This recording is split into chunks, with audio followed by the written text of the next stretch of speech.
Hello, hello, hello. Good morning, good afternoon, good evening po sa inyong lahat.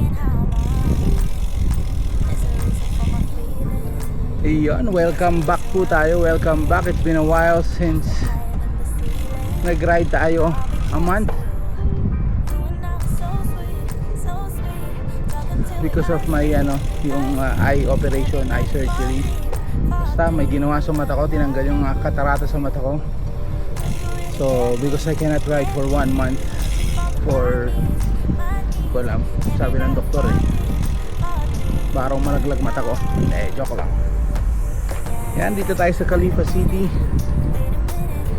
Oy, medyo ang weather mainit, malagkit, and I have to wear my eyeglasses kasi baka pasukin ng kung ano-ano yung mata ko. Mahirap na. Iyon, medyo nakakamiss din gantong mag-ride. Kaya lang sa simula ay parang nakakatamad talaga. Nakakatamad gumising ng maaga kasi time check it's 5:10 AM. Nakakatamad gumising ng maaga, yung mag-prepare, maggayak. Pero once na overcome mo na yun, once nakabihis ka na, once attire ka na, okay na yan, madali na yan, pwede nang paglabanan yung katamaran. Now, hindi ko alam kung makakailan ako ngayon, ilang kilometers, bahala na. Titignan natin kung ano ang kaya ng powers natin kasi medyo I am out of shape. I gained a lot of weight. I gained like 5 kgs during that 1 month kasi walang physical activities. Kasi kung wala kang physical activities, ang appetite mo is medyo magana. As far as I'm concerned, para sa akin. So yan, Khalifa City tayo, let's go. It's been a while. Nakakamiss din mag-ride So we will slowly we'll try to get back in shape. Huwag natin bibiglain, paunti-unti lang. Hindi naman tayo nagmamadali.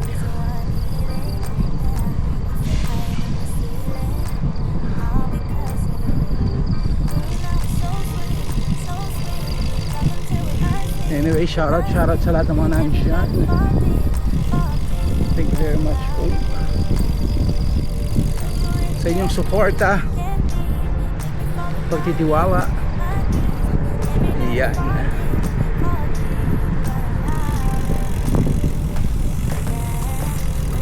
Medyo talagang you need to feel the bike again kasi 1 month medyo matagal-tagal na pahinga. You need to get back in shape, familiar mo ulit yung kalsada, yung bike. Siyempre yung mga sakit-sakit na nararamdaman mo dyan, ayan, unti-unti namang mawawala yan as we go by. So we need to do yung daily rides natin, kahit mga 20 to 30 kilometers lang per day, okay na yun. As long as magkaroon tayo ng physical activity daily, then eventually tataasan natin or hahabaan natin yung ride natin.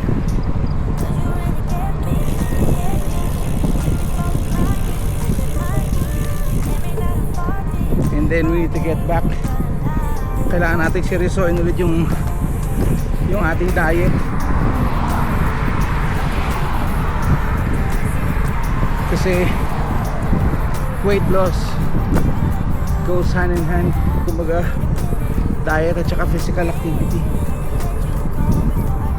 Without the others, hindi siya sustainable or mahirap siya ma-accomplish.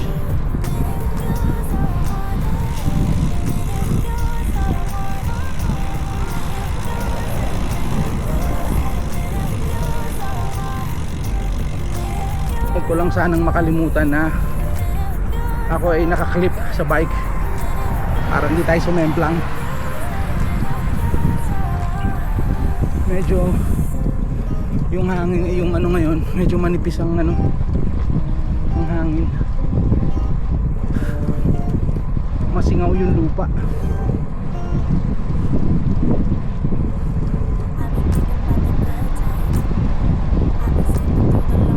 Let's go.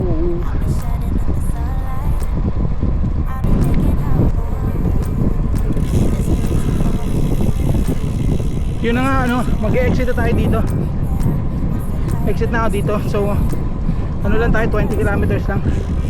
Medyo super struggle out today kasi wala nga sa kondisyon. So marami ring factor. Medyo yung mata ko sumasakit, parang natutuyo.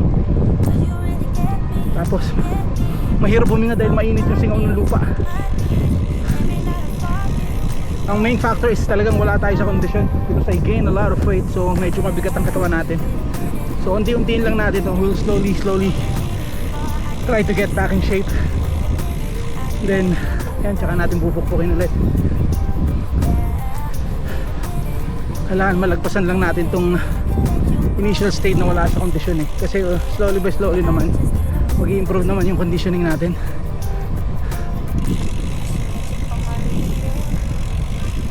Yan, exit na ako dito.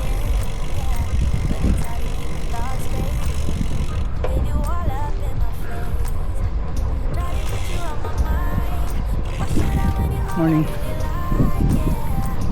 Yan, exit na tayo dito. Pauwi na tayo.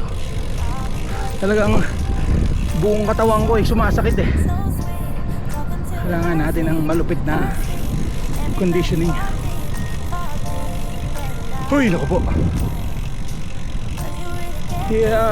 Yung the idea of riding a bike, yan, enjoy ako dyan. Pero when yung naramdaman ko na yun, talagang a bit of a struggle, sabi ko I don't want to to get burnt out. Kumbaga, kaya pag hindi na ako nag-enjoy, tama na, bukas naman ulit. Pero pinush natin yung 20 kilometers kasi parang 10 kilometers pa lang parang struggle na ako, nahirapan na ako huminga. Masakit na yung mga siko ko, tuhod ko. Yan, pero unti-untiin lang natin to. 20 muna tayo ngayon. I-push lang natin hanggang 20 until hindi na sapat ang 20, then we will adjust to a longer kilometers. Yan. Uwi na tayo. Let's go, see you at home.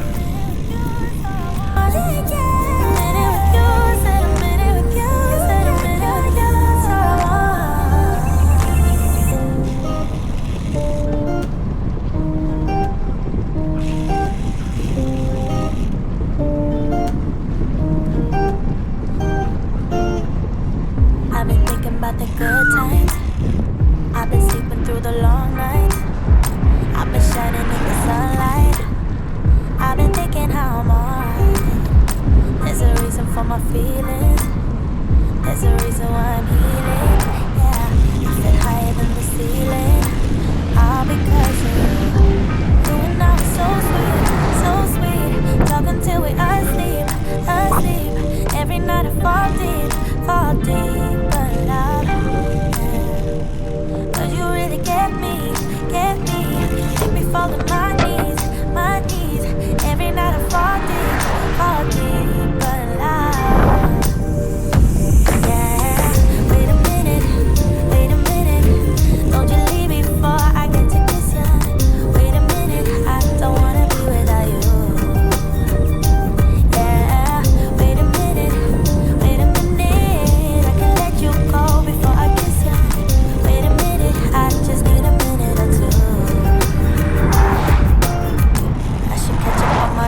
nandito na tayo. So home, sweet home na tayo. 20 kilometers lang tayo kasi struggle talaga ako doon. Wala sa kondisyones. Anyway, thank you very much Lord for the safe ride. Salamat po sa mga viewers na nakaabot dito. Thank you very much. So tomorrow I don't know if I will ride or not. Definitely yes. Depende sa katamaran natin. Yan. So hanggang dito na lang ang ating video for today. Thank you Lord for the safe ride. So if you find this entertaining, interesting and helpful, please like, share and subscribe. Let's go. See ya. Wait a minute, don't you leave me before I get to kiss ya. Wait a minute, I don't wanna be without you. Yeah, wait a minute, I can let you go before I kiss ya. Wait a minute, I just need a minute or two. I should catch up on my reading, I should catch up on my eating, yeah. But it's hard to keep your thoughts straight with you all up in my face. Try to get you out my mind, but why should I when you're all I really like, yeah. I feel higher than a mountain, all because of you. You and I were so sweet, talking till we asleep. Every night I fall deep,